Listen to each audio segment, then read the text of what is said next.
For me, music has never been about seeing things, and that show and building are all about seeing things. Vince Gill, the legendary country music singer, has finally told the truth about Kris Kristofferson, one of the most important musicians of all time. Gill is 67 years old. Fans have been guessing for years that they are dating, but now Gill is confirming it. What did he tell you? Is it a shocking statement, a touching tribute, or a secret that has been kept from us that changes everything we thought we knew? Come with us as we look into what Vince Gill said about Kristofferson that made him feel bad and how that affected his life and work. This news may come as a surprise to you. Vince Gill's truth about Kris Kristofferson, a legacy that can't be put into words. When asked about Kris Kristofferson, Vince Gill didn't think twice. He had seen for himself how Kristofferson changed the way songs were written for good. His stories were the best and his words were deeper. His deep language wasn't used here at all. Vince admitted it, but Gill had something to say about it too. He put out a song in 1997 without realizing something shocking.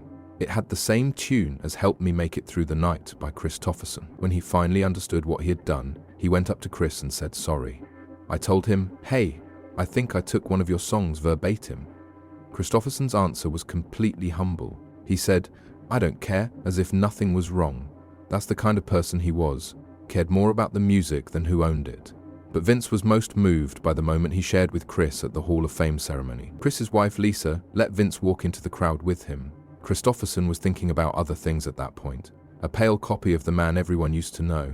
But for Vince, that moment was worth a lot. Being able to remember it was fun. Vince and his band were on the tour bus playing Kris's songs one after the other on the day he died. It felt right to them. For the good times, Bobby McGee and I helped each other get through the night. At that point, Vince told the truth about Kristofferson's heritage. Do you think he's a great singer? Not all the time. But no one cared because the songs were so good. They were really good. Kristofferson was known for not being afraid of anything. One time, he took a helicopter straight to Johnny Cash's house to pitch Sunday Morning Coming Down. Cash didn't know him very well, but the song was clear. Kris wouldn't let the network get Johnny to take out the line about being stoned, and Johnny was there for him. Vince Gill knew what was true. Kristofferson made a difference with more than just his singing or a hit song.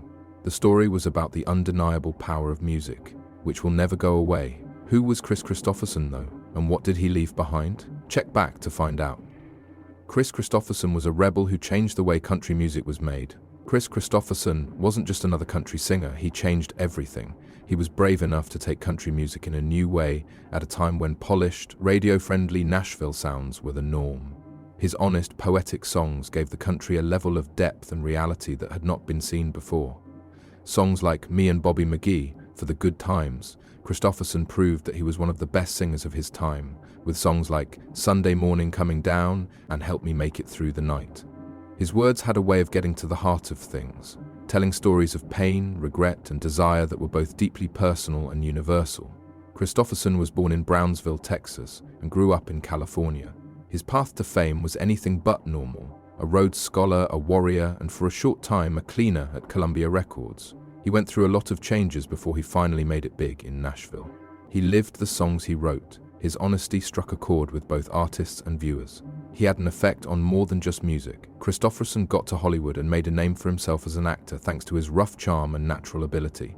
From A Star is Born to Heaven's Gate and the Blade trilogy, he brought a unique style to the big screen, showing that he wasn't just good at writing songs. As a part of the Highwaymen with Johnny Cash, Willie Nelson, and Waylon Jennings, he helped change the outlaw country movement and showed that music should be real, raw, and honest without any filters. He wasn't after fame, he wanted the truth. It was that very thing that made him famous.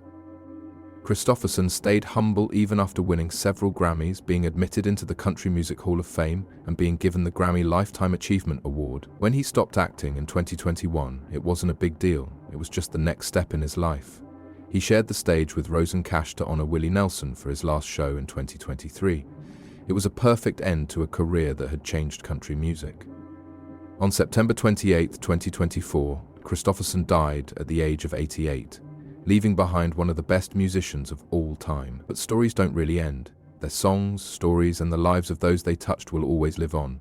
Kris Kristofferson will always be remembered. There is something about Kris Kristofferson that will always be in our hearts. How did Vince Gill match this outfit? How did he become the famous artist he is now? Keep listening to find out. The call that changed everything. Vince Gill thought it was just another day. As usual, he was taking care of characters, thinking about his future, and remembering his long and successful work as a solo artist.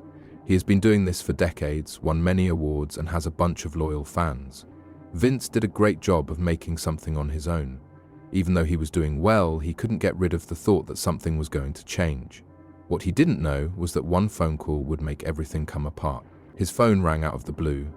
On the other end was Eagle's boss, Irving Azoff, who had been there for a long time. Vince replied, but he didn't know what to expect. His heart was racing with worry. What came next shocked him to the core. The Eagles asked him to join their group. Vince almost didn't believe what he was hearing at first. The Eagles? Something about it didn't seem real. They were not just any band, after all. They were one of the most famous rock bands ever. Their songs had a big impact on many people. Their rhythms were easy to spot, and it was clear that they had an effect. Is it really true? Vince even thought it might have been a fake, since something so big doesn't just happen out of the blue. But as he paid close attention to Irving's serious tone, the truth of the matter started to hit him. This wasn't a joke. The offer was too good to pass up. The band wasn't just asking him to become a member, they wanted him to take over the job that Glenn Frey, one of their founders who had recently died, had held. There was a huge weight for that order. Vince had a lot of different feelings, including shock, joy, and a strong sense of duty. Making a name for himself as a solo singer in country and bluegrass music was what he had done for his whole career. Now, he was being asked to join a group whose music had been a defining background for millions of people. Even though he was excited about the chance, he couldn't get rid of one question. Why me? He just couldn't get rid of the question. He did know that he was good at singing. His vocal range and guitar skills easily fit with the sound of the Eagle, but that seemed like it would be impossible to fill Glenn Frey's shoes with someone so great. It was scary to think about carrying on such a prestigious tradition. The answer then came out of the blue and shocked him. It wasn't just a question of skill. That choice wasn't the only one that mattered. Henley, one of the founders of the Eagles, made it clear Vince wasn't just a possible choice, he was the only guy they really thought about for the part. Henley had a lot of respect for Vince's musical skills, his character, and most of all, how much he cared about the Eagles' reputation. This wasn't just about replacing Glenn Frey, it was also about paying tribute to him and keeping the band's spirit alive. When Vince realized that, he knew that the call wasn't just about filling a job, it was an offer to start a new part of his life. It was about taking a chance that would only come up once in a lifetime. He embraced the past of a band he had admired for years and found a way to connect his own art with a story that was bigger than himself. Still, the way ahead wouldn't be simple. People would put pressure on them, expect them to do well and compare them to others. Vince Gill was sure of one thing though, his whole life had just changed. Vince Gill's call set off a journey of music, pain and happiness. Vince Gill's personal journey through music is one of sadness and healing. Vince Gill's music has always made people feel a lot. Feelings like sadness, love, regret and hope that are hard to put into words are shown in his songs. Vince has never been interested in melodies or words in music. It's always been a way for him to deal with the hardest parts of life. Each note in the line shows a step he takes.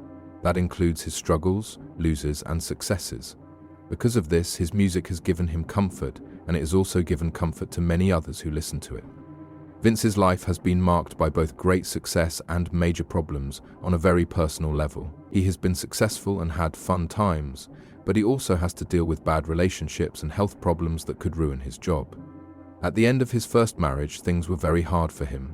In the beginning of his work, Vince married Janice Oliver, who was a great musician and one of the sweethearts of the rodeo band.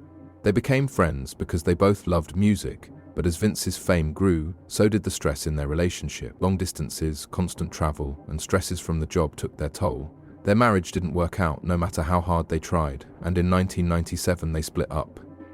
Vince was in a lot of pain when his marriage ended. He had a hard time dealing with his grief while also being a loving dad to his daughter Jenny. Being through it made him face his flaws, and, as always, music helped him feel better. At this time, his music was about loss, reflection, and finding out more about yourself, which spoke to people who had been through similar things. But life shocked Vince again just when he thought his love was over. He found a second chance at happiness with Christian music star Amy Grant. They had a strong bond, and what began as a friendship quickly grew into something much more. In 2000, they got married and started a new life together with their families. Having said that, combining families is never simple. Vince had to deal with being a step-parent, co-parenting, and getting used to a new family structure. There were hard times, growing pains, and times of not knowing what would happen, but Amy was always there to love and comfort me. He often says that his mum was his rock and helped him through some of his hardest times. They made a home full of love, faith, and music together. Vince felt safe when they worked together, and it also changed the way he wrote songs in new ways. His later songs were mostly about being thankful, getting better, and being happy, which reflected the peace he found in his second marriage. Fans could see how well they worked together as artists through duets like House of Love, in which their voices blended together perfectly, showing how close they were. Vince Gill has always done what he does best, put his whole heart and soul into his music, even when things went wrong or when he won.